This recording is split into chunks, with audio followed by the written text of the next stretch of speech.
أعوذ بالله من الشيطان الرجيم بسم الله الرحمن الرحيم نحمد ونصلي ونسلم أما بعد فأعوذ بالله من الشيطان الرجيم بسم الله الرحمن الرحيم آیت نمبر 29 وَقُلِ الْحَقُّ مِنْ رَبِّكَ فَمَنْ شَاءَ فَلْيُؤْمِنْ وَمَنْ شَاءَ فَلْيَكْفُرْ کہ آپ کہہ دیجئے کہ حق آ گیا ہے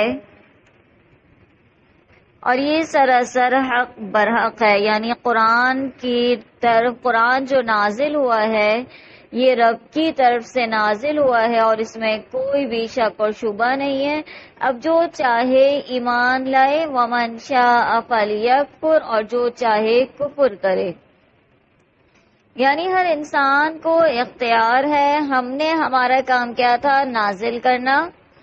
اب قبول کرنا نہ کرنا یہ تمہارا کام ہے۔ اور جو کافر ہیں، انا اعتدنا للظالمین نارا، کہ بے شک ہم نے ان کے لیے آگ کو تیار کیا ہے، ایسے ظالموں کے لیے کہ احاط بہم سرادقها، کہ جس کی قناتیں انہیں گھیر لیں گی، یعنی ارد گرد بھی جس میں آگ ہوگی، اور اگر وہ فریاد رسی چاہیں گے تو ان کی فریاد رسی پانی کے ساتھ کی جائے گی، اور ایسے پانی کے ساتھ کہ کالمہل یشوی الوجوہ، کہ جو تیل کے تلچھٹ کے جیسا ہوگا، یعنی گرم، جس طرح تیل کے چھینٹے ہوتے ہیں اس طرح کا گرم پانی انہیں دیا جائے گا، اور جو بھون دے گا چہرے کو، یعنی کہ جس کو پینا ان کے لیے محال ہوگا، جو کہ ان کو جلا کر رکھ دے گا، اور بہت ہی برا ہے پینا۔ لیکن پانی بھی ایسا ہوگا کہ جس کو پینا ضروری ہے، اور وہ بار بار پانی طلب کریں گے اور انہیں پانی ملے گا، آخر کار وہ اس کو پی لیں گے۔ اور اللہ نے فرمایا کہ یہ جو جنت ہے یہ ان کے لیے بہت بری جگہ ہے۔ ان الذین آمنوا وعملوا الصالحات، کہ بے شک جو لوگ، اس کے برعکس نیک لوگ جو ایمان لائے، نیک اعمال کیے، ان لا نضيع اجر من احسن عملا، کہ ہم نہیں ضائع کرتے اجر کو، کسی کے بھی اجر کو، جو بھی نیک ہو یا نیک اعمال کرنے والا ہے۔ یعنی اللہ تعالی ہمیشہ انسان کے دل کی حالت کو دیکھتا ہے کہ وہ کس حالت میں آیا اور کون سے اعمال لے کر آیا ہے۔ یہی لوگ ہیں لہم جنات عدن تجری من تحتها الانہار، کہ یہی لوگ ہیں ان کے لیے باغات ہیں ہمیشگی والے، اور اس میں وہ ہمیشہ رہیں گے۔ اور جو جنت کی نعمتیں ہیں، ایسی نعمتیں کہ یحلون فیہا من اساور، کہ اس دن انہیں کنگن بھی پہنائے جائیں گے، یعنی زیورات بھی ان جنتیوں کو پہنائے جائیں گے، اور سونے کے کنگن پہنائے جائیں گے، اور سبز رنگ کے نرم اور باریک اور موٹے ریشم کے لباس پہنیں گے۔ یہی سندس کہتے ہیں باریک ریشم کو، اور استبرق کہتے ہیں موٹے ریشم کو۔ دنیا میں یہ ریشم اور سونا اللہ نے مردوں کے لیے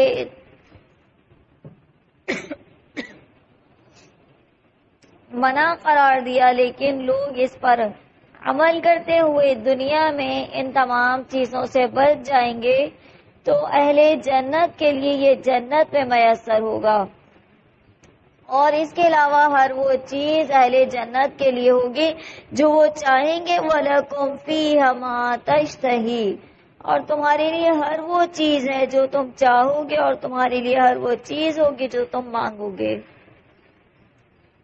یعنی جنت ایسی جگہ کہ جہاں پر ہر نعمت ملے گی، ہر خواہش پوری ہوگی، جو مانگا جائے گا وہ بھی ملے گا، اور جو صرف دل چاہے گا وہ بھی اللہ تعالی وہاں پیش کر دے گا۔ اور انہیں ان دو شخصوں کی مثال بیان کریں کہ لِأَحَدِهِمَا جَنَّتَيْنِ، کہ ان میں سے ایک کے لیے دو باغات ہیں انگوروں کے، اور وَحَفَفْنَاهَا مِن بِنَخْلٍ، اور کھجوروں کے درختوں سے ہم نے گھیر لیا ہے. یعنی جس طرح چار دیواری کے ذریعے حفاظت کی جاتی ہے، اسی طرح ان باغوں کے چاروں اطراف کھجور کے درخت تھے اور جو چار دیواری کا کام کر رہے تھے، اور دونوں کے درمیان کھیتی لگائی ہوئی تھی. یعنی کھیتی بھی تھی اور جس سے وہ فصلیں حاصل کر رہے تھے، جس سے وہ غلہ حاصل کر رہے تھے. یعنی بہترین باغ. کلتا الجنتین آتت اکلہا، کہ وہ دونوں باغ اپنا پھل خوب لائے. یعنی خوب اپنا پھل لاتے اور اس میں سے کسی طرح کی کمی نہ کی ہوتی. یعنی جو پھل بھی فصل کا ہوتا وہ تیار ہوتا، وہ اس کو بھرپور اس سے فائدہ اٹھاتے. اور ہم نے ان باغوں کے درمیان نہریں بھی جاری کر دی تھیں تاکہ بارش ہو یا نہ ہو، پانی موجود ہو یا نہ ہو، تو وہ سیراب کرنے کا سلسلہ ان کا جاری رہے. اور اس کے پاس میوے تھے. وَهُوَ يُحَاوِرُهُ أَنَا أَكْثَرَ مِنْكَ، اور وہ اپنے ساتھی کے ساتھ فخر کرنے لگا. اپنے ساتھی سے باتوں ہی باتوں میں کہنے لگا کہ میں تجھ سے زیادہ مالدار ہوں اور جتھے کے اعتبار سے بھی زیادہ پسندیدہ ہوں. یعنی کہ میرے پاس اولاد بھی زیادہ ہے، میرے پاس نوکر چاکر بھی ہیں، اور میں بنسبت تم سے بہتر ہوں. جبکہ اس دوسرے شخص نے اس سے کچھ بھی نہیں کہا تھا. لیکن بعض لوگوں کو اپنی بڑائی کا، اپنے آپ کو بہتر بیان کرنے کا شوق ہوتا ہے، تو وہ اسی شوق کی وجہ سے اپنے آپ کو بہتر دکھاتے ہوئے اپنے مال و اسباب کو بیان کرنے لگے. اور وہ فخر کے ساتھ اپنے باغ میں داخل ہوا اور ظلم کرتے ہوئے اپنے نفس پر کہنے لگا، ما اظن ان تمید هذه ابدا، کہ میں گمان کرتا ہوں یہ میرا باغ جو ہے یہ کبھی بھی ختم نہیں ہوگا، کبھی بھی برباد نہیں ہوگا، اور نہیں میں یہ گمان کرتا ہے کہ قیامت کبھی آئے گی.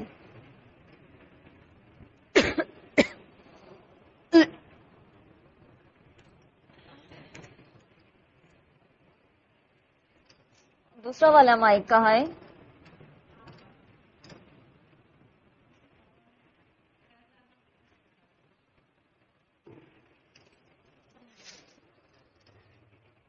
نے نفس پر ظلم کرنے والا ہوا کہنے لگا کہ میں خیال نہیں کر سکتا کہ کسی وقت بھی یہ برباد ہو جائے گا، اور نہ ہی میں یہ سمجھتا ہوں کہ قیامت قائم ہونے والی ہے. اگر میں لوٹا بھی دیا گیا، یعنی اگر میں واقعی قیامت قائم ہوئی اور میں اللہ کے پاس لوٹا دیا گیا، تو وہ ضرور جس طرح دنیا میں نے نعمتیں پائی ہیں، دنیا میں کامیاب ہوا ہوں، دنیا میں اتنا کچھ مجھے ملا، مجھے اولاد بھی ملی، نوکر چاکر بھی ملے، اور یہ ساری نعمتیں ملی، تو اسی طرح سے وہاں پر بھی میں سب کچھ پاؤں گا. اس کے ساتھی نے اس سے باتیں کرتے ہوئے کہا کہ فَكَفَرْتَ بِالَّذِي خَلَقَكَ مِن تُرَابٍ، کہ کیا تو تکبر کرتا ہے، کیا تو انکار کرتا ہے اس ذات کا کہ جس نے تجھے مٹی سے پیدا کیا ہے اور پھر نطفے سے اور پھر تجھے پورا آدمی بنا دیا. یعنی کہ یہ باتیں سن کر اس کے مومن ساتھی نے اس کو وعظ اور نصیحت کے انداز میں سمجھایا کہ اپنے خالق کے ساتھ کفر نہ کرو. جس نے تمہیں مٹی سے بنایا، تمہیں جس طرح سے آدم علیہ السلام سے بنایا، اور اس کے بعد پھر تمہیں تمام نعمتیں عطا کر دی ہیں، تو کیا تم رب کا انکار کرنے والے ہو؟ لَكِنَّهُ اللَّهُ رَبِّي وَلَا أُشْرِكُ بِرَبِّي أَحَدًا، لیکن میں تو عقیدہ رکھتا ہوں کہ وہی اللہ میرا پروردگار ہے، میں اپنے پروردگار کے ساتھ کسی کو شریک نہیں ٹھہراؤں گا.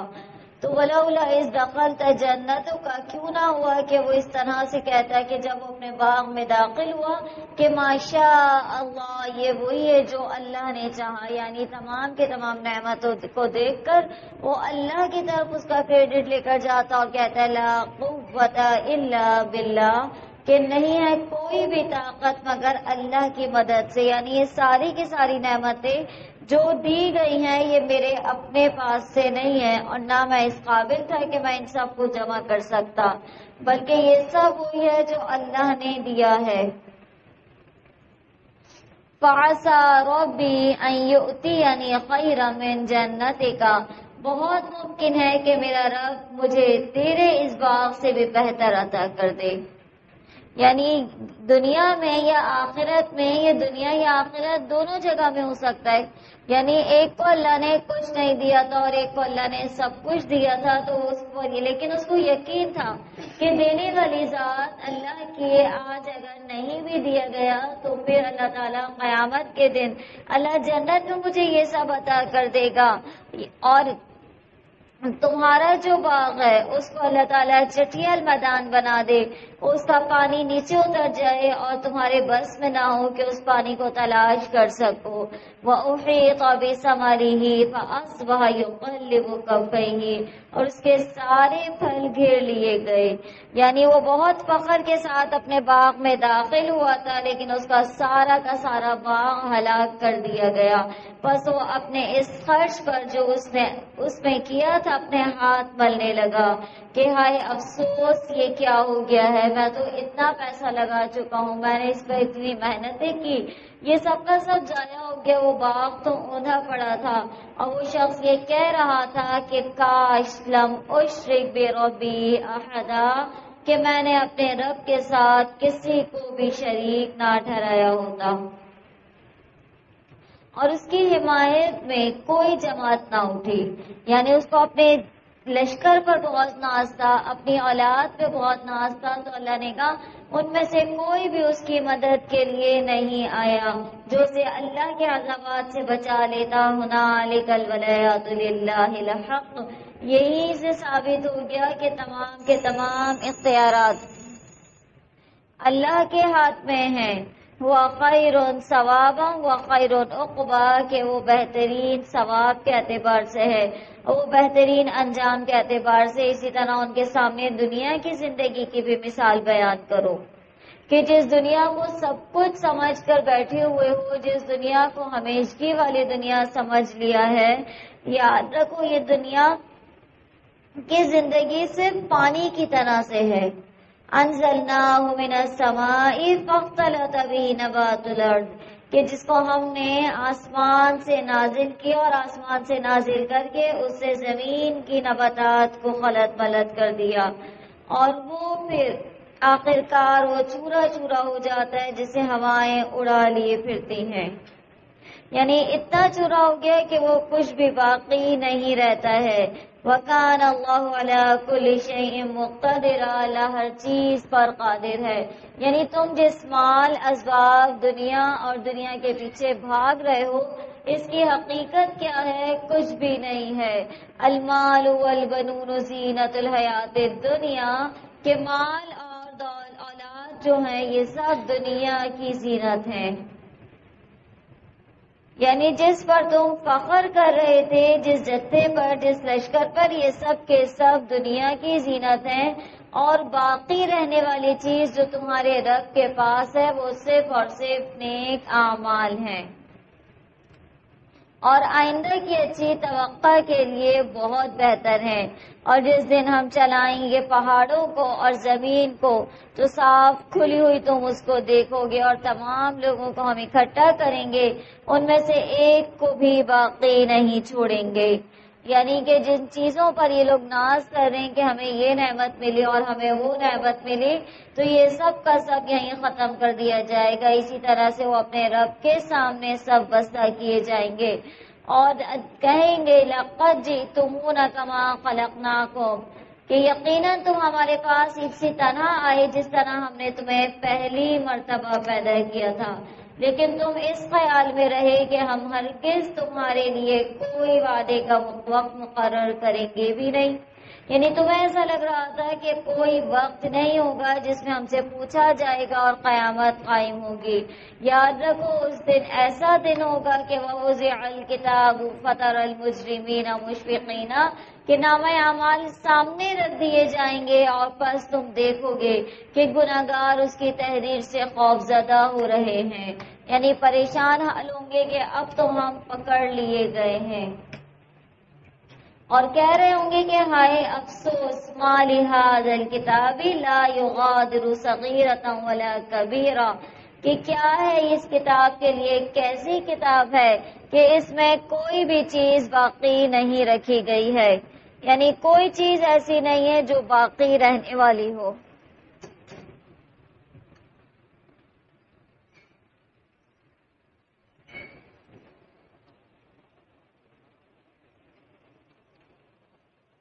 سارے کے سارے اعمال میں نے جو کچھ بھی کیا، چھوٹا کیا یا بڑا کیا، ہر چیز وہاں پیش اس نامہ اعمال میں موجود ہے. یعنی کتنا بڑا ہمارے لیے سوچنے کا مقام ہے کہ ہم جو کچھ بھی اس دنیا میں کر رہے ہیں وہ سب کا سب وہاں ریکارڈ کیا جا رہا ہے اور اس کا بدلہ ہر ایک کو دیا جائے گا. فَمَن يَعْمَلْ مِثْقَالَ ذَرَّةٍ خَيْرًا يَرَهُ کہ جو کوئی بھی ذرہ برابر بھی نیکی کرے گا وہ اس کو بھی دیکھ لے گا، اور جو ذرہ برابر بھی برائی کرے گا وہ اس کو بھی دیکھ لے گا. یعنی سارے کے سارے اعمال وہ اپنی آنکھوں سے دیکھے گا اور تمہارا رب کسی پر ظلم نہیں کرے گا. اور اس کے بعد اللہ تعالیٰ نے آدم علیہ السلام کو جو حکم دیا تھا، فرشتوں کے لیے کہا تھا کہ آدم کو سجدہ کرو، سب نے سجدہ کر لیا سوائے ابلیس کے. کان من الجن ففسق عن امر ربہ، وہ جنوں میں سے تھا اور اس نے حکم کو نہیں مانا اور اپنے رب کے حکم کا نافرمان ہو گیا. یعنی اللہ تعالیٰ یہاں یہ بتا رہے ہیں کہ دیکھو یہ زندگی تمہاری اپنی مرضی سے گزارنے کے لیے نہیں دی گئی کہ تمہارا جو دن چاہے تم اس میں کرو، تم جس طرح چاہو اپنی زندگی کو انجوائے کرو، اور پھر یہ کہو کہ زندگی تو ایک ہی بار ملتی ہے، بار بار کون سے ملتی ہے. تو اللہ نے بتا دیا کہ ہمارا حکم اس دنیا میں چلے گا، ہماری مرضی کے مطابق زندگی گزارو، پھر وہاں آؤ گے تو ہم تمہیں تمہاری مرضی کے مطابق جنت دے دیں گے. اور اسی طرح سے افتتخذونہ وذریتہ اولیاء کہ کیا تم نے چھوڑ دیا ہے ان لوگوں کو اور اس کی اولاد کو مجھے چھوڑ کر اپنا دوست بنا رہے ہو. یعنی جو اللہ کا کھلا دشمن شیطان، تم اس شیطان کی بھی اور اس کی اولاد کے بھی دوست بن رہے ہو، اور یہ بہت ہی برا، ایسے ظالموں کا کیا ہی برا بدل ہے. ما اشہدتہم خلق السماوات والارض میں نے انہیں آسمانوں اور زمین کی پیدائش کے وقت موجود نہیں رکھا تھا، نہ خود ان کی پیدائش کے وقت. یعنی کہ یہ تمام کام میں نے کیے ہیں جن کو آج تم سمجھ رہے ہو کہ یہ مشکل کشاں ہیں، یہ حاجت روا ہیں، یہ اولاد دینے والے ہیں. اس دن جب میں ان تمام بڑے کاموں کو سر انجام دے رہا تھا یہ سارے کہاں تھے؟ اس دن کوئی میری مدد کے لیے نہیں آیا. اور یاد رکھو جس دن ہم پکاریں گے، جس دن وہ فرمائے گا کہ تمہارے خیال میں جو میرے شریک تھے انہیں پکارو، یعنی جنہیں تم یہ سمجھتے تھے کہ یہ ہمارے برے وقت میں کام آنے والے ہیں، یہ مشکل کشائی کریں گے، یہ حاجت روائی کریں گے، آج ان تمام کو لے کر آ جاؤ اور انہیں پکارو. ان سے کہو کہ تمہیں اس قیامت کے دن کے مشکل سے نجات دے دیں. لیکن ان میں سے کوئی بھی جواب نہ دے گا. ہم ان کے درمیان ہلاکت کا سامان کر دیں گے. اور آپ ظالموں کو دیکھیں گے، گناہگاروں کو دیکھیں گے کہ وہ گمان کریں گے کہ انہم واقعوہا کہ یقیناً وہ جہنم میں جھونکے جانے والے ہیں اور وہ اس سے بچنے کی جگہ نہیں پائیں گے. البتہ تحقیق صرفنا فی ھذا القرآن للناس من کل مثل، ہم نے اس قرآن میں ہر طرح سے تمام کی تمام مثالیں بیان کر دی ہیں، لیکن انسان ان سب سے زیادہ جھگڑالو ہے۔ وما منع الناس ان یؤمنوا، اور لوگوں کے پاس ہدایت آنے کے بعد انہیں ایمان لانے اور اپنے رب سے استغفار کرنے سے صرف اسی چیز نے روکا کہ اگلے لوگوں کا سا معاملہ انہیں بھی پیش آئے، یعنی تکذیب کی صورت میں بھی ان پر بھی عذاب آئے، جیسے کہ پہلی تمام کی تمام قوموں پر عذاب آیا اور ان لوگوں کے پاس ہدایت آ گئی، لیکن انہوں نے اس کو قبول نہیں کیا۔ وما نرسل المرسلین الا مبشرین، ہم نے تو اپنے رسولوں کو صرف اس لیے بھیجا کہ وہ اس میں خوشخبریاں سنائیں اور ڈرا دیں۔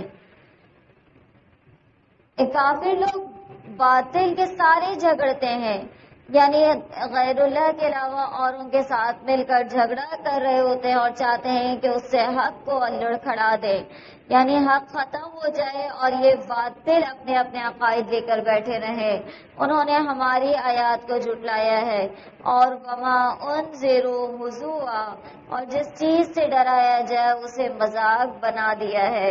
اور کون شخص اس سے زیادہ ظالم ہے جو کہ ذکر کرے اللہ تعالیٰ کی آیات کا اور پھر اس سے اعراض کر دے اور بھول جائے جو کچھ اس نے آگے بھیجا ہے۔ انا جعلنا علی قلوبہم اکنہ، کہ بے شک ہم نے ان کے دلوں پر بوجھ ڈال دیا ہے، ان کے دل بند کر دیے گئے ہیں اور انہیں کے لیے ہدایت نہیں جا سکتی ہے، اور ان کے کانوں میں بھی بوجھ ہے۔ وَإِن تَدْعُوهُمْ إِلَى الْهُدَى فَلَن يَهْتَدُوا إِذًا أَبَدًا، کہ اگر تم انہیں بھلائی کا راستہ دکھاؤ گے بھی اور وہ اس راستے پر چلیں گے بھی، تب بھی وہ ہدایت کو قبول نہیں کریں گے۔ اور آپ کا رب بخشنے والا ہے، رحمت کرنے والا ہے، اگر وہ تمہاری پکڑ کر لے کسی چیز پر تو بے شک انہیں جلد ہی عذاب دے دے گا، یعنی اللہ نے اگر تمہیں چھوڑ دیا اور مہلت دے دی تو ٹھیک ہے، ورنہ پھر اللہ کا جلد عذاب آ جائے گا۔ کہہ دیجئے ان کے لیے جو وعدہ کرتے ہیں ہرگز نہیں وہ اس کے علاوہ کوئی اور مددگار پائیں گے، یعنی اصل مددگار صرف اللہ ہی کی ذات ہے، اور آپ کا پروردگار بہت بخشنے والا ہے، مہربانی والا ہے۔ اور اگر ان کے اعمال کی سزا میں پکڑے تو بے شک انہیں جلد ہی عذاب کر دے گا، لیکن ان کے لیے ایک وعدے کی گھڑی مقرر ہے جس سے وہ بالکل بھی آگے اور پیچھے نہیں ہو سکتا ہے، یعنی ہر قوم پر ایک عذاب کا وقت لکھا ہوا ہے، ہر قوم کے لیے موت کا وقت لکھا ہوا ہے، اور جب وہ وقت آتا ہے تو پھر اللہ تعالیٰ نہ ایک گھڑی پہلے اور نہ بات کرتا ہے، وہ اسی وقت پر سب نے جانا ہے۔ وَتِلْكَ الْقُرَىٰ أَهْلَكْنَاهُمْ، اور یہ ہیں وہ بستیاں جنہیں ہم نے ان کے ظلم کی وجہ سے غارت کر دیا، ان کی تباہی کی بھی ہم نے ایک میعاد مقرر کر دی ہے۔ اس کے بعد جبکہ موسیٰ نے اپنے نوجوان سے کہا کہ میں تو چلتا ہی چلتا رہوں گا یہاں تک کہ دریاؤں کے سنگم پر پہنچ جاؤں، وہاں مجھے سالہ سال چلنا پڑے۔ یہاں سے حضرت موسیٰ علیہ السلام کا واقعہ شروع ہوتا ہے۔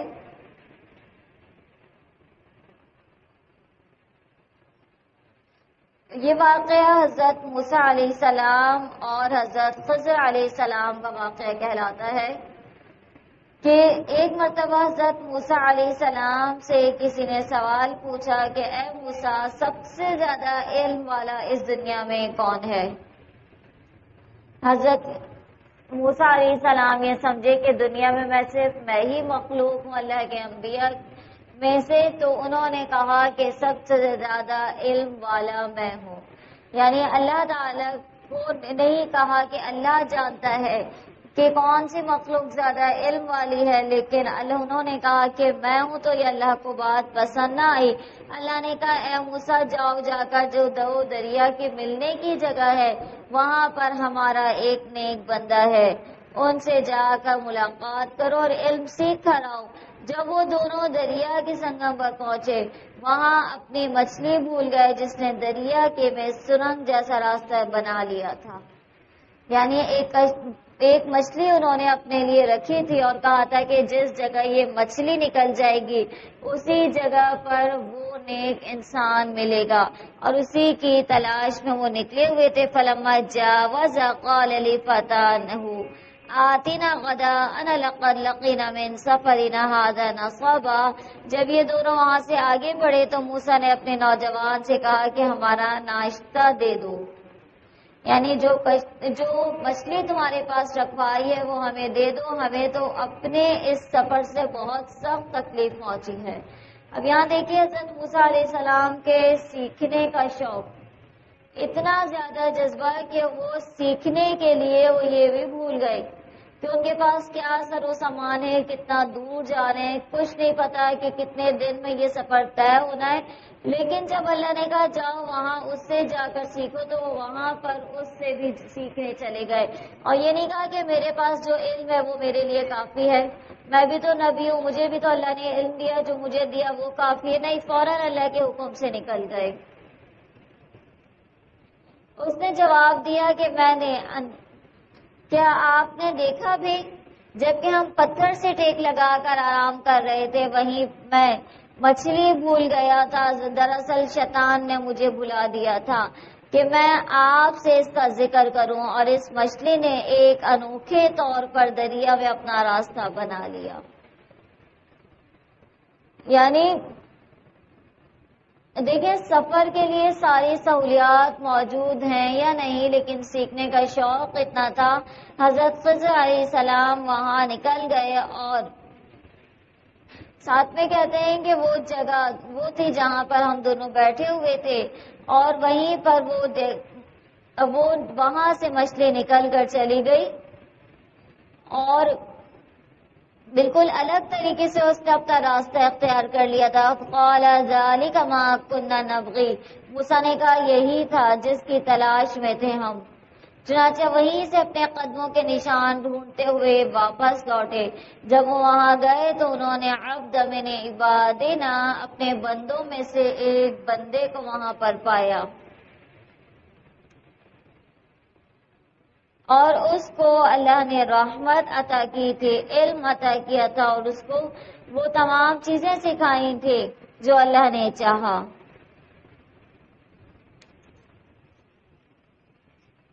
خضر کے معنی سرسبز اور شاداب کے ہیں.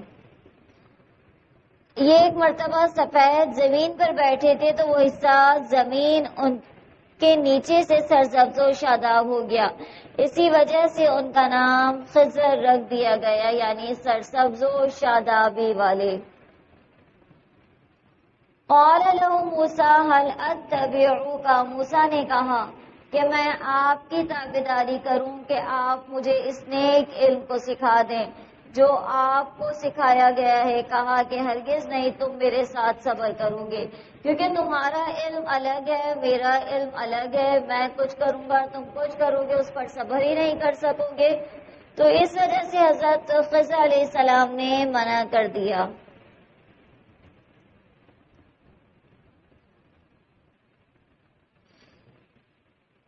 موسیٰ علیہ السلام نے جواب دیا کہ آپ مجھے صبر کرنے والا پائیں گے اور کسی بات میں آپ کی نافرمانی نہیں کروں گا. یعنی حصول علم کے یہاں طریقے بتا دیے کہ اگر سیکھنے کی جستجو ہے، طلب ہے، تو بے جا سوالات نہ کرو جس کا جواب تمہیں خود مل جائے گا. یعنی بعض لوگوں کو زیادہ سے زیادہ پوچھنے کا شوق ہوتا ہے اور زیادہ پوچھنے کی وجہ سے بے وجہ سوالات کر لیتے ہیں.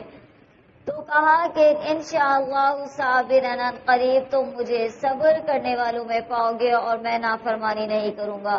کہا فَإِنِ اتَّبَعْتَنِي فَلَا تَسْأَلْنِي عَنْ شَيْءٍ.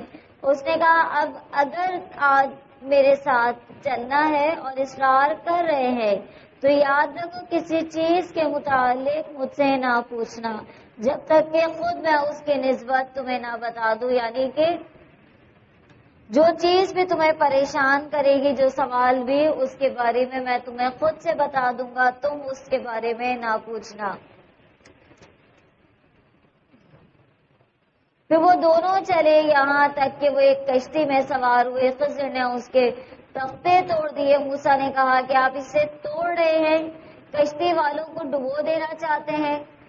یعنی وہ حیران ہوئے کہ ایک کشتی اتنی اچھی جس نے ہمیں سفر کروایا اور یہ اس کو توڑ رہے ہیں. تو کہا کہ یہ تو آپ بہت ہی بڑی غلط بات کر رہے ہیں. حضرت خضر علیہ السلام نے کہا کہ اقل انک لن تستطیع, کہ کیا میں نے تمہیں نہیں کہا تھا کہ تم میرے ساتھ خاموشی سے سفر نہیں کر سکتے, اور مجھ سے بے وجہ سوالات نہ کرنا, میں خود تمہیں آخر میں تمام کی وجہ بتا دوں گا. لیکن حضرت موسیٰ علیہ السلام سے صبر نہ ہوا اور پہلا سوال کر دیا, اور پھر کہا کہ موسیٰ نے جواب دیا, میری بھول پر مجھے نہ پکڑیے, مجھے اپنے کام میں تنگی میں نہ ڈالیے گا. فانطلقا حتی اذا لقیا غلاما, پھر دونوں چلے یہاں تک کہ ایک لڑکے کو پایا. خضر علیہ السلام نے اسے مار ڈالا. موسیٰ نے کہا کہ آپ نے ایک بے وجہ بچے کو, ایک ناحق قتل کو قتل کر دیا ہے. بے شک آپ نے تو بڑی ناپسندیدہ حرکت کی ہے. وہ کہنے لگے کہ الم اقل لک انک لن تستطیع معی صبرا, کہ اے موسیٰ کیا میں نے تمہیں نہیں کہا تھا کہ تم میرے ساتھ صبر نہیں کر سکو گے. دو بار وہ سوال کر چکے تھے. پہلا سوال کشتی کے متعلق تھا اور دوسرا سوال بھی انہوں نے کر دیا کہ اس بچے کو ناحق قتل کیوں کیا. کہا کہ اگر میں تم سے کسی چیز کے بارے میں سوال کروں تو فلا تصاحبنی, اب مجھے اپنے ساتھ نہ رکھے گا. یعنی دو سوالات میں کر چکا ہوں, اب اگر میں نے تیسرا سوال کوئی کیا تو مجھے اپنے ساتھ نہ رکھے گا, پھر میرا عذر پورا ہو جائے گا. دونوں یہاں سے چلے اور یہاں تک کہ وہ اس جگہ پر پہنچ گئے کہ استطعما اہلہا, انہوں نے ایک بستی والوں سے مہمان نوازی طلب کی کہ ہمیں مہمان نوازی دے دیجئے. ان یضیفوہما فوجد فیہا جدارا, دونوں نے ان مہمانداری سے صاف انکار کر دیا. دونوں نے وہاں ایک دیوار بنائی جو گرنا ہی چاہتی تھی. یعنی حضرت موسیٰ اور حضرت خضر علیہ السلام نے ایک دیوار کو وہاں پر قائم کر دیا اور اس نے اسے ٹھیک اور درست کر دیا. موسیٰ کہنے لگے کہ اگر آپ چاہتے ہیں تو اس پر اجرت لے لیتے. یعنی موسیٰ علیہ السلام حیران اور پریشان تھے کہ بے وجہ یہ اس دیوار کو کیوں تعمیر کر رہے ہیں, جبکہ یہاں کی بستی والوں نے تو کوئی بھی مدد ہماری نہیں کی.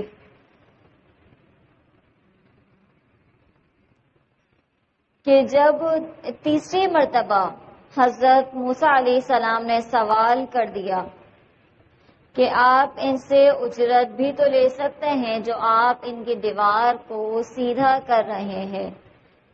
حضرت خضر علیہ السلام نے ان سے وعدہ یہی کیا تھے, تم خود مجھ سے کچھ نہ پوچھنا, میں تمہیں تمام باتیں بتا دوں گا. لیکن پہلا سوال بھی انہوں نے کیا, پھر دوسرا بھی کیا اور تیسرا بھی کیا. تو حضرت خضر علیہ السلام نے کہا کہ یہ جدائی ہے, ھذا فراق بینی و بینک, یہ میرے اور تمہارے درمیان جدائی ہے, پس ان قریب میں تمہیں خبر دوں گا ان تمام باتوں کی جس پر تم صبر نہیں کر سکے تھے. اما السفینۃ فکانت لمساکین, کہ جو کشتی تھی یعنی جس کو میں نے خراب کر دیا تھا, جو دریا میں کام کاج کرتے تھے ان لوگوں کی تھی. میں نے اس میں کچھ توڑ پھوڑ کرنے کا ارادہ کر لیا کیونکہ ان کے آگے ایک بادشاہ تھا. یعنی یہ آگے سفر کر کے جاتے تو ایک بادشاہ تھا جو ہر ایک کشتی کو جبرن ضبط کر لیتا تھا, صحیح سالم کشتی کو لے لیتا تھا اور اس کو وہ ضبط کر لیتا تھا. تو اللہ نے مجھے حکم دیا کہ میں اس کشتی کو خراب کر دوں. اور اسی طرح سے اس لڑکے کے ماں باپ ایمان والے تھے, یعنی جس لڑکے کو میں نے بے وجہ تم کہتے ہو قتل کیا, اس کے ماں باپ ایمان والے تھے, اور ہمیں خوف ہوا کہ کہیں یہ انہیں اپنی سرکشی اور کفر سے عاجز اور پریشان نہ کر دے اس وجہ سے فَأَرَدْنَا أَن يُبْدِلَهُمَا رَبُّهُمَا، تو اللہ نے چاہا کہ وہ اس بچے کے بجائے انہیں دوسری اولاد عطا کر دے، اور جو اس سے بہتر اور پاکیزہ ہو اور اس سے زیادہ محبت اور پیار والا بچہ عنایت فرمائے۔ تو وَأَمَّا الْجِدَارُ فَكَانَ لِغُلَامَيْنِ، اور جو میں نے اس شہر والوں کے لیے میں نے جو اس دیوار کو درست کیا ہے، یہ دیوار ان دو بچوں کے تھی کہ اور اس دیوار کے نیچے خزانے تھے، یعنی اس دیوار کے نیچے ان دو یتیم بچوں کے مدفون خزانے تھے۔ ان کا باپ بہت نیک تھا، تو تمہارے رب کی چاہت تھی کہ یہ دونوں یتیم اپنی جوانی کی عمر میں آ کر اپنا خزانہ آپ کے رب کی مہربانی اور رحمت سے نکال لیں، یعنی اگر میں اس دیوار کو نہیں صحیح کرتا تو دیوار آ کر گر جاتی اور وقت سے پہلے لوگ اس کو جمع کرنے والے ہو جاتے۔ اور یاد رکھو وما فعلته عن امری ذلك تاویل ما لم تستطع علیہ صبرا، کہ میں نے کوئی بھی کام اپنی مرضی سے نہیں کیا، یہ تمام وہی کام ہے جس کا رب نے مجھے حکم دیا۔ اس کے بعد ذوالقرنین کا واقعہ کہ یہ لوگ آپ سے ذوالقرنین کے بارے میں پوچھتے ہیں، یعنی مشرکین نے جو سوال کیا تھا اس میں ایک سوال یہ بھی تھا کہ یہ جو ذوالقرنین ہے یہ کون ہے، اس کے بارے میں بتائیے۔ تو قرنن ایک سینگ کو کہا جاتا ہے اور قرنین دو سینگوں والے کو۔ تو ذوالقرنین ایسا بادشاہ جو دو سینگوں والا تھا، بعض کہتے ہیں کہ دو مینڈیوں والا تھا یا دو زلفوں والا تھا، اور اس کی وجہ سے اس کو ذوالقرنین کا نام دیا گیا۔ تو اللہ نے فرمایا ان قریب اس کی بھی خبر ہم آپ کو پڑھ کر سنائیں گے کہ وہ کون تھا۔ ہم نے اسے زمین میں قوت عطا فرمائی تھی اور ہر چیز کے سامان بھی عنایت کر دیے تھے، یعنی اس کے لیے تمام کے تمام اسباب مہیا کر دیے تھے جس سے اس نے فائدہ اٹھایا۔ سب وہ ایک راہ کے پیچھے لگ گیا، یعنی دوسرے سبب کے معنی راستے کے کیے رہے، یعنی وہ ایک ہی راستے پر چلتا چلا گیا اور وہیں پر وہ تلاش کرنے لگا یہاں تک کہ سورج ڈوبنے کی جگہ پہنچ گیا اور اسے ایک دلدل کے چشمے میں غروب ہوتا ہوا پایا۔ یعنی ذوالقرنین جب مغربی جہت میں ملک پر ملک فتح کرتا ہوا، یعنی وہ پوری دنیا میں ایک کے بعد ایک ملک فتح کر رہا تھا، اس مقام پر پہنچ گیا۔ آخری آبادی تھی، وہاں گدے پانی کا چشمہ تھا جو نیچے سے سیاہ معلوم ہوتا تھا۔ اسے ایسا محسوس ہوا کہ گویا سورج اس چشمے میں ڈوب رہا ہے۔ ساحل سمندر سے یا دور سے جس کے آگے حد نظر تک کچھ نہ ہو۔ غروب شمس کا نظارہ کرنے والوں کے لیے ایسے ہی محسوس ہوتا ہے کہ سورج زمین سمندر یا زمین میں ڈوب رہا ہے، حالانکہ وہ اپنے مقام یعنی آسمان پر ہی ڈوب رہا ہوتا ہے۔ تو اس نے بھی اس کو دیکھا تو اس کو ایسا لگا وجدا عندها قوما، اور وہاں پر ایک قوم کو پایا کہ کہنے لگے یا ذوالقرنین اما ان تعذب و اما ان نتخذ فیہم حسنا، کہ اے ذوالقرنین یا تو انہیں تکلیف پہنچائے یا ان کے بارے میں تو کوئی بہترین راستہ اختیار کر لے۔ قال اما من ظلم فسوف نعذبہ، اس نے کہا کہ جب وہ جو ظلم کرے گا ہم اسے بھی سزا دیں گے اور پھر اپنے پروردگار کی طرف لوٹائے جائے گا۔ اور کہا کہ جو بھی ایمان لے کر آئے گا نیک عمل کرے گا اس کے لیے بہترین اجر ہے، اور ان قریب ہم اس کے معاملے میں آسانی پیدا کر دیں گے۔ یہاں تک کہ جب سورج نکلنے کی جگہ تک پہنچا تو اسے ایک قوم پر نکلتا پایا کہ ان کے لیے ہم نے اس سے اور کوئی راستہ کوئی اوٹ نہیں بنائی تھی، یعنی ایسی جگہ پہنچ گیا جو مشرقی جانب کی آخری آبادی تھی، اور اسی جگہ کو مطلع الشمس کہا گیا ہے۔ اور جب اسی طرح سے ہم نے واقع ایسا ہی ہے کہ ہم نے اس کے پاس کی کل خبروں کا احاطہ کر رکھا ہے، یعنی اللہ تعالیٰ ہر علاقے کو اور ہر جگہ کو جانتا ہے. پھر ایک سفر کے سامان میں لگا یہاں تک کہ وہ دو دیواروں کے درمیان پہنچا. ان دونوں کے کنارے اس نے ایک ایسی قوم کو پایا جو بات سمجھنے کے قریب نہ تھے، یعنی اپنی زبان کے سوا کسی اور زبان کی بات نہیں سمجھتے تھے. کہنے لگے اے ذوالقرنین ان یاجوج و ماجوج مفسدون، کہ بے شک یاجوج اور ماجوج ملک میں بہت بڑی فسادی کرنے والے ہیں. یعنی جو ان کی فساد ہے، ان کی خرابی ہے، حدیث کے مطابق نسل انسانی میں سے ہیں یہ، اور ان کی تعداد دوسری نسلوں کے مقابلے میں زیادہ ہوگی اور انہی سے جہنم زیادہ بھری جائے گی. اللہ نے کہا نا لَأَمْلَأَنَّ جَهَنَّمَ مِنَ الْجِنِّ وَالْإِنسِ، میں جہنم کو جنوں اور انسانوں سے بھر دوں گا. تو کہا کہ انہی لوگوں سے زیادہ جہنم بھری جائے گی.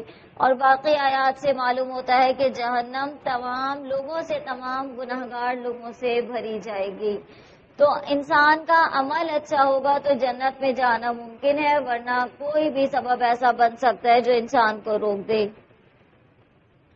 اس نے کہہ دیا کہ میرے اختیار میں میرے پروردگار نے جو دے رکھا ہے وہی بہتر ہے، تم سے قوت اور طاقت سے میری مدد کرو. ایتونی زبر الحدید، میں تم میں اور ان میں ایک مضبوط حجاب بنا دیتا ہوں. مجھے لوہے کی چادریں لا دو یہاں تک کہ جب ان دونوں پہاڑوں کے درمیان دیواریں برابر کر دی گئیں، یعنی جہاں سے یاجوج ماجوج کو نکلنا تھا اس کے درمیان ایک آڑ بنا دی گئی. تو حکم دیا کہ آگ تیز جلاؤ، اور اس وقت تک لوہے کی ان چادروں کو بالکل آگ کر دیا. تو فرمایا میرے پاس لاؤ، اس پر پگھلا ہوا تانبا ڈال دو. فَمَا اسْتَطَاعُوا أَن يَظْهَرُوا وَمَا اسْتَطَاعُوا لَهُ نَقَبًا، پس تم ان میں اس دیوار کے اوپر چڑھنے کی طاقت نہ رکھتے تھے اور نہ اس میں کوئی سوراخ کر سکتے تھے. کہا کہ یہ میرے رب کی طرف سے رحمت ہے، مہربانی ہے. وہاں جب میرے رب کا وعدہ آئے گا تو اسے زمین کو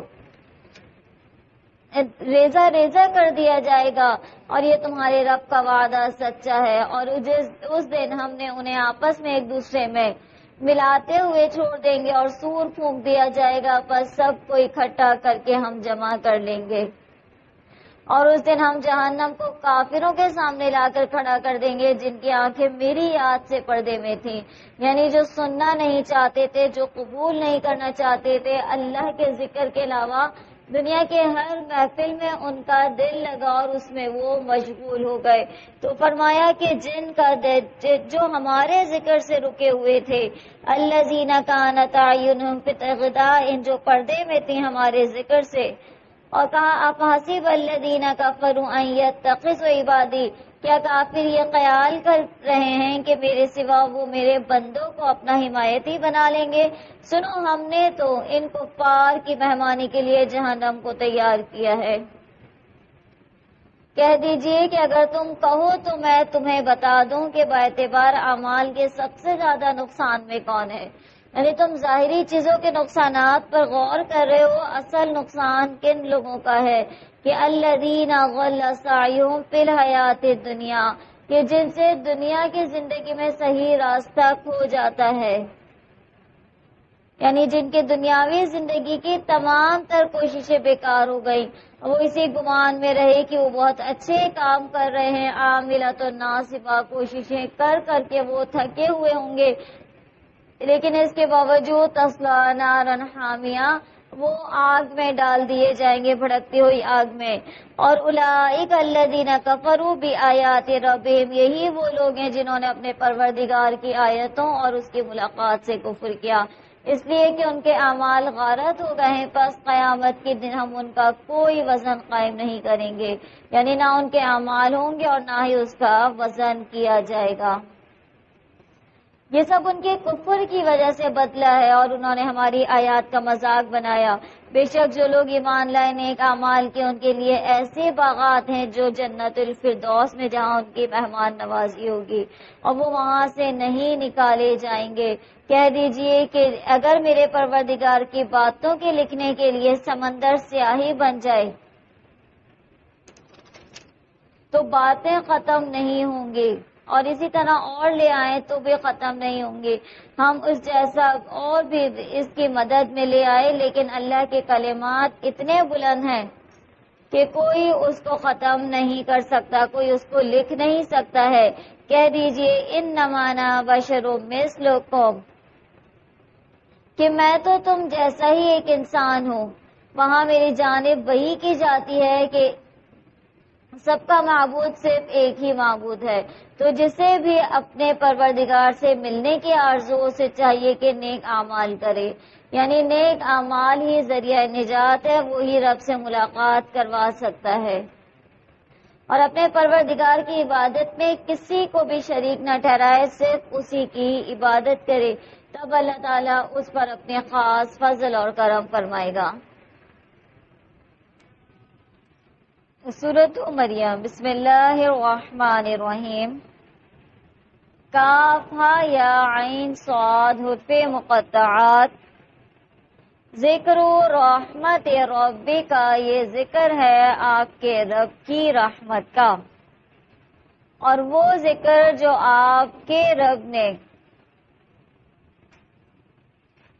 اپنے بندے زکریا علیہ السلام پر کیا تھا۔ اذ نادا ربہ نداء خفیا، کہ جب کہ اس نے اپنے رب سے چپکے چپکے دعا کی تھی، یعنی عاجزی کے ساتھ، انکساری کے ساتھ، خشوع اور خضوع کے ساتھ چپکے سے دعا کی، اور لوگوں کو نہیں بتایا کہ کہیں ایسا نہ ہو کہ لوگ انہیں بڑھاپے میں ایسے دعا کرتا سن کر مذاق بنانے لگ جائیں، بے وقوف کہیں، اور اللہ سے اولاد مانگی۔ وہ اولاد بھی کس طرح مانگی، جیسے کہ پیچھے ہم نے پہلے پارے میں بھی پڑھا ہوگا کہ انہوں نے جب حضرت مریم علیہ السلام کے پاس بے موسم کے پھل دیکھے تو اسی وقت انہوں نے زکریا علیہ السلام نے اللہ تعالیٰ کو پکارا کہ جب اللہ مریم کو بے موسم پھل عطا کر سکتا ہے تو مجھے اولاد کی نعمت سے بھی نواز دے گا۔ کہا کہ انی وہن العظم منی واشتعل الرأس شیبا، کہ اے میرے پروردگار میری ہڈیاں کمزور ہو گئی ہیں اور میں بڑھاپے کی وجہ سے بھڑک اٹھا ہے میرا سر، یعنی بالکل سفید ہو چکا ہے، لیکن میں کبھی بھی آپ کو پکار کر کبھی محروم نہیں ہوا۔ جب بھی میں نے آپ کو سے مانگا آپ نے مجھے عطا کیا ہے۔ مجھے اپنے مرنے کے بعد اپنے قرابت داروں کا ڈر ہے، میری بیوی بھی بانجھ ہے، بس آپ مجھے اپنے پاس سے ایک وارث عطا کر دیجئے، اور ایسا وارث جو کہ میرا بھی وارث ہو اور آل یعقوب کے خاندان کا بھی جانشین ہو، اور میرے رب نے اسے مقبول بندہ بنا لی کہ یا زکریا انا نبشرک بغلامی، اے زکریا ہم تمہیں ایک بچے کی خوشخبری دیتے ہیں جس کا نام یحییٰ ہے۔ ہم نے اس سے پہلے اس کا ہم نام کبھی بھی کسی کو نہیں دیا، یعنی یحییٰ نام پہلا بچہ اس دنیا میں آئے گا۔ اور قال ربی انا یکون لی غلام، اب حیران ہوئے، یعنی سوال پہلے خود کر رہے تھے، اور جب اللہ نے عطا کر دیا تو کہنے لگے کہ میرے ہاں اولاد کیسے ہو سکتی ہے، حالانکہ میری بیوی تو بانجھ ہے، جبکہ اور میں خود بڑھاپے کے انتہائی ضعف کو پہنچ چکا ہوں۔ ارشاد ہوا کہ وعدہ اسی طرح ہو چکا ہے جو آپ کے رب نے آپ کے لیے لکھ دیا ہے۔ کہنے لگے اے میرے رب اجعل لی آیا، کہ میرے لیے کوئی نشانی تو بتا دیجئے کہ جس سے مجھے پتا ہو کہ یہ نعمت مل رہی ہے۔ کہا کہ لوگوں سے بات نہیں کرو گے 3 راتوں تک۔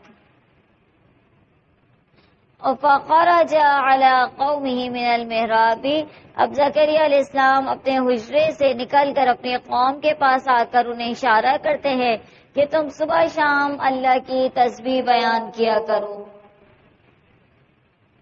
اے یحییٰ خذ الکتاب، کتاب کو تھام لو، اور ہم نے اسے لڑکپن میں ہی دانائی اور عقل مندی عطا کر دی، اور اپنے پاس سے شفقت اور پاکیزگی بھی اور پرہیزگاری بھی، اور وہ بچہ اپنے والدین کا فرمانبردار ہوگا اور وہ بدبخت اور گناہگار نہ ہوگا۔ سلامتی ہو اس پر یوم ولد و یوم یموت، کہ جس دن وہ پیدا ہوا اور جس دن وہ مرے گا اور جس دن وہ زندہ کر کے دوبارہ اٹھایا جائے گا۔ اس کے بعد اللہ تعالیٰ مریم علیہ السلام کے واقعے کو بیان کر رہے ہیں کہ جب وہ اپنے گھر کے لوگوں سے علیحدہ ہو کر مشرق کی جانب آئیں اور ان لوگوں کی طرف سے پردہ کر لیا، یعنی لوگوں سے کوئی بات نہ کی، صرف یکسوئی کے ساتھ رب کو پکارنے لگے، پھر ہم نے ان کے پاس اپنے روح کو بھیجا، اور یہاں روح سے مراد حضرت جبرائیل علیہ السلام میں، پس وہ ان کے پاس سامنے پورے آدمی بن کر ظاہر ہو گئے۔ یعنی اللہ تعالیٰ ہی ہے جس نے فرشتوں کو پیدا کیا، اور اللہ تعالیٰ جب جس فرشتے کو چاہے جس صورت میں چاہے بدل سکتا ہے۔ کہنے لگیں کہ میں پناہ میں آتی ہوں رحمان کی، اگر تو کچھ بھی اللہ کا ڈر رکھنے والا ہے تو تجھے اللہ کا واسطہ ہے تو یہاں سے چلا جا۔ اس نے جواب دیا کہ میں تو اللہ کا بھیجا ہوا قاصد ہوں، اور ایک پاکیزہ لڑکے کی بشارت دینے آیا ہوں۔ کہنے لگی کہ میرے ہاں بیٹا ہوگا، حالانکہ ولم یمسسنی بشر ولم اکو بغیہ، کہ نہ میں نے بدکاری کی ہے اور نہ ہی میرے ہاں شادی ہوئی ہے، تو میرے حالات کیسے ہو سکتی ہے؟ کہا کہ یہ اللہ کے لیے آسان ہے۔ یعنی جب اللہ حضرت آدم علیہ السلام کو بغیر ماں باپ کے پیدا کر سکتا ہے تو حضرت عیسیٰ علیہ السلام کو بھی بغیر باپ کے پیدا کر سکتا ہے، اور یہ فیصلہ پورا ہو کر رہنے والا ہے۔ بس وہ حمل سے ہو گئی اور اس وجہ سے وہ یکسو ہو کر ایک دور جگہ پر چلی گئی، اور جب ان کو درد ہوا تو اللہ نے پھر ان کے لیے حکم دے دیا کہ اب کھجور کے نیچے آ جاؤ، کھجور کے تنے کے نیچے لے آیا، اور کہا کہ کاش میں اس سے پہلے مر گئی ہوتی، یعنی تکلیف کی وجہ سے، اور پھر اپنے خاندان والوں کے پاس واپس لوٹ کر جا کر کیا جواب دوں گی، وہ کس کس طرح کی باتیں بنا رہے ہوں گے۔ لوگوں کی یاد سے میں مر چکی ہوتی، اتنا ٹائم ہو جاتا ہے کہ لوگ بھول جاتے کہ کوئی مریم نامی بھی کوئی ہے۔ فنادا من تحتہا، پھر اتنے میں اسے نیچے سے آواز دی گئی کہ غم نہ کرو، تمہارا رب تمہارے لیے تمہارے نیچے ایک چشمہ جاری کر دے گا۔ وَهُزِّي إِلَيْكَ بِجَذْعِ النَّخْلَةِ، اور اس کھجور کے تنے کو بھی اپنی طرف ہلاتے رہو۔ اللہ تعالیٰ چاہتا تو بالکل تازے کھجور بغیر تنے کے توڑ کر پیش کر دیتا، کیونکہ پہلے بھی تو انہیں بے موسم پھل ملے تھے، لیکن اللہ نے یہاں انہیں کوشش کرنے کا کہا کہ خود اس کو ہلانا اور وہاں سے کھجور لے لینا، کھاؤ اور پیو اور اپنی آنکھیں ٹھنڈی کر لو، اور اگر تجھے کوئی خطرہ ہو جائے تو کہہ دینا کہ میں نے اللہ کے نام، یعنی میں نے رحمان کے نام کا روزہ رکھا ہے، میں آج کے دن میں کسی سے بات نہیں کروں گی۔ یعنی وہ پریشان تھیں کہ میں لوگوں کو جا کر کیا جواب دوں گی، مجھ پر کس کس طرح کے الزامات لگائیں گے، تو اللہ نے کہا کہ ان لوگوں سے کلام نہ کرنا۔ اب حضرت عیسیٰ علیہ السلام کو لے کر وہ اپنے قوم کے پاس آئیں، جب سب کہنے لگے کہ مریم تم نے تو بہت ہی بری حرکت کی ہے، یعنی نہ ہی تمہارا بھائی کبھی بدکار تھا، نہ ہی تمہارا باپ، اور نہ تمہاری ماں بدکار تھی، یہ تم نے کیا کیا؟ تو انہوں نے اپنے بچے کی طرف اشارہ کر دیا جو کہ گود میں تھا، اور لوگ زیادہ سے زیادہ سوالات ان سے کر کے ان پر اعتراض کر رہے تھے۔ انہوں نے کہا کہ میں نے تو روزہ رکھا ہے، اور اشارہ بچے کی طرف کر دیا، وہ کہنے لگے ہم گود کے بچے سے کیسے باتیں کریں؟ قال انی عبداللہ، تو عیسیٰ علیہ السلام نے خود ہی اپنی ماں کی براءت ظاہر کر دی اور کہنے لگے کہ انی عبداللہ، میں اللہ کا بندہ ہوں، اس نے مجھے کتاب عطا فرمائی اور مجھے اپنا پیغمبر بنا دیا ہے، وجعلنی مبارکا اینما کنت، اور اس نے مجھے بابرکت کیا ہے، جہاں بھی میں ہوں گا اس نے مجھے نماز اور زکوٰۃ کا حکم دیا ہے، اور میں اپنے والدہ کے ساتھ حسن سلوک کروں گا اور میں سرکش اور بدبخت نہیں ہوں گا، اور مجھ پر میری پیدائش کے دن اور میری موت کے دن اور جس دن میں دوبارہ زندہ کھڑا کیا جاؤں گا سلام ہی سلام ہے۔ ذالک عیسیٰ ابن مریم، یہی عیسیٰ ابن مریم تھے، یعنی جن کے والد کا ذکر نہیں آتا کیونکہ ان کے کوئی والد تھا ہی نہیں، تو ان کا نام بھی عیسیٰ ابن مریم سے ہی پکارا جاتا ہے۔ کہا کہ یہ حق ہے جس میں تم شک کرتے تھے اور یہ اللہ ہی کے لیے ہے، یہ کہ وہ کہتے ہیں کہ اللہ نے کوئی اولاد بنا لی، اذا قضا امرا فانما یقول له کن فیکون، جب اللہ کسی کام کا ارادہ کرتا ہے تو وہ اس کو کہتا ہے ہو جا، وہ کام خود ہی ہو جاتا ہے۔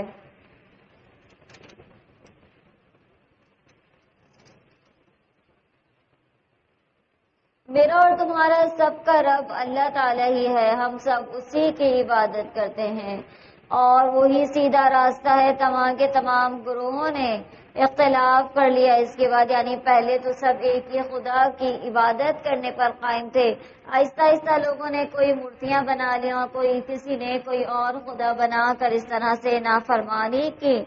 اسمع بہ وابصر، اللہ تعالیٰ کیا خوب دیکھنے والا ہے اور اس دن کیا خوب وہ سننے والا ہوگا، لیکن یہ ظالم آج تو سری گمراہی میں پڑے ہوئے ہیں۔ وَلَنُذِيقَنَّهُمْ، اور ہم انہیں چکھائیں گے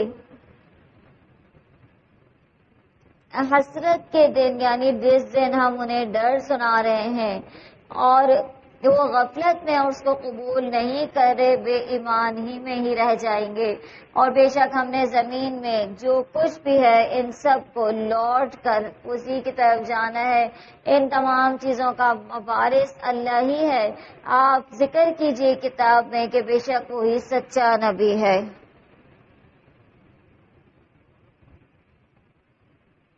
اس کے بعد حضرت ابراہیم علیہ السلام کا واقعہ ہے کہ جب وہ اپنے والد کو کہہ رہے تھے کہ لما تعبد الا يسمع ولا يبصر ولا يغني عنك شيئا، جبکہ انہوں نے اپنے باپ سے کہا کہ ابا جان آپ ان کی عبادت کیوں کر رہے ہیں جو نہ دیکھیں گے اور نہ سن سکتے ہیں اور نہ ہی کوئی فائدہ پہنچا سکتے ہیں۔ یا ابتی انی قد جاءنی من العلم، کہ ابا جان میرے پاس علم آ گیا ہے، اور ایسا علم جو آپ کے پاس آیا ہی نہیں ہے، آپ میرے ہی بات کو مانیں اور بلکہ سیدھی راہ کی طرف رہنمائی کر رہا ہوں، یہ اپنے ہاتھوں سے بنائے ہوئے بتوں کو توڑ ڈالیں اور ایک اللہ کی عبادت کرنے والے بن جائیں۔ یا ابتی، اے میرے ابا جان، نہ عبادت کریں شیطان کی، شیطان اپنے رحمان کے لیے بہت ناشکر ہے۔ اے ابا جان، میں ڈرتا ہوں ان یمسک عذاب من الرحمن، کہ پہنچے آپ کو کوئی عذاب رحمان کی طرف سے۔ کیا آپ شیطان کے ساتھی بچ جائے؟ کہا کہ اس نے جواب دیا کہ اے ابراہیم، کیا تم ہمارے معبود سے روگردانی کر رہے؟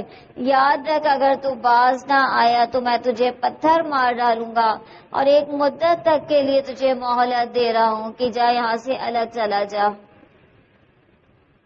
سلامتی ہو آپ پر، میں نے تو اپنے پروردگار سے تمہاری بخشش کی دعا کر رہوں گا۔